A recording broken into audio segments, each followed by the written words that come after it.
Russell Wilson, obviously, is a tremendous quarterback.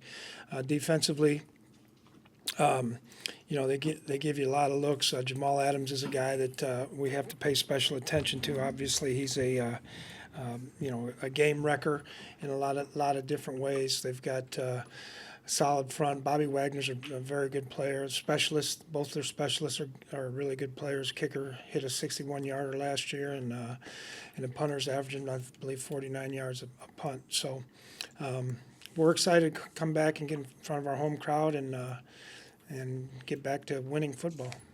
In terms of the crowd being back, how much does the defense just feed off the crowd at US Bank Stadium, and how much of a difference was it last year not having those fans for the defense?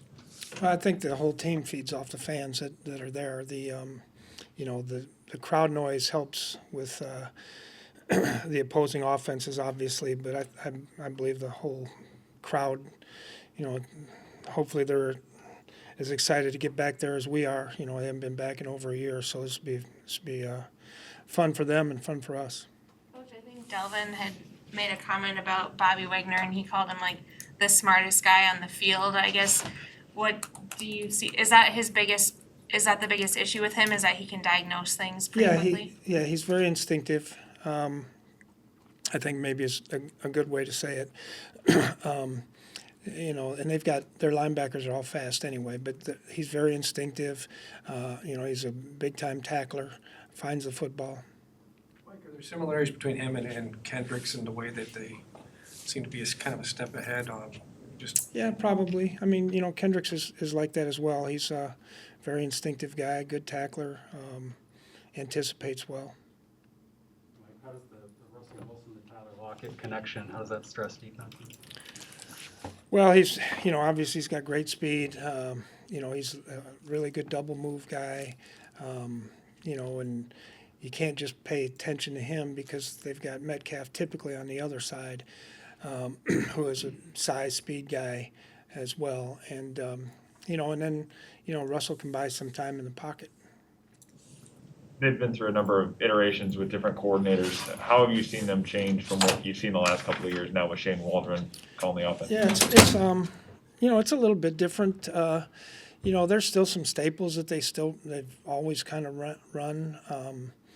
They're under the center a little bit more than they have been in the past. There's probably a little bit more rockets and fly sweeps and things like that. A little bit more movement with pre-snap. You guys haven't beaten Seattle since you've been here as coach. Has that been kind of a frustrating experience? You've had a lot of close losses to them, but just not being able to beat the Seahawks over the years? No, each game is different. I mean, we miss a field goal in the playoff game. We got them 4th and 10 last year and 4th and 6, I believe, and they convert twice. So, just football. Mike, what is the difference of facing a coach that you've faced a number of times over a number of years versus maybe somebody you're less familiar with? Well, typically, Pete's a lot like I am. He likes to play good defense, and he's a lot more energetic than I am probably. But I think both of us are kind of want to be disciplined and want to do things the right way, all that. But at the end of the day, the offensive coordinator's calling the plays, and their defensive coordinator's calling the plays. So it's important. But Pete will go for it on 4th down. He's not afraid to do that. We talked about how the offense is going to have to pivot without Irv in terms of more 3 wide and all that. How do you think that's gone so far? Well, I thought it went pretty well last week. Each week's a different week. They're going to play a lot of base defense to some of our 3 wide out looks. They'll play some 5 on the line. The thing that looks a little bit different is, and maybe they won't do it against us, but, they're playing a little bit more shell defenses in the back end. So we'll just have to see as it goes. I think, they'll probably load the box with Jamal Adams, with Dalvin.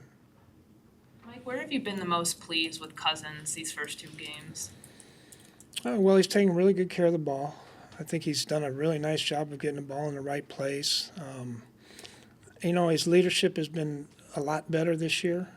Just the way he's going about his business but not just being to himself, but being around the guys more. I think all those things are important, and he's been really accurate. Mike, did you ever wonder if Daniil would get back to this level? I mean, you never know. I mean, you always hope, but he's a pretty unique individual. Mike, with Kirk in I remember last year at this time, I think it was the first, up until the bye, he was throwing in like an interception a game, and then something changed and it wasn't as frequent. And you talk about him taking care of the ball more.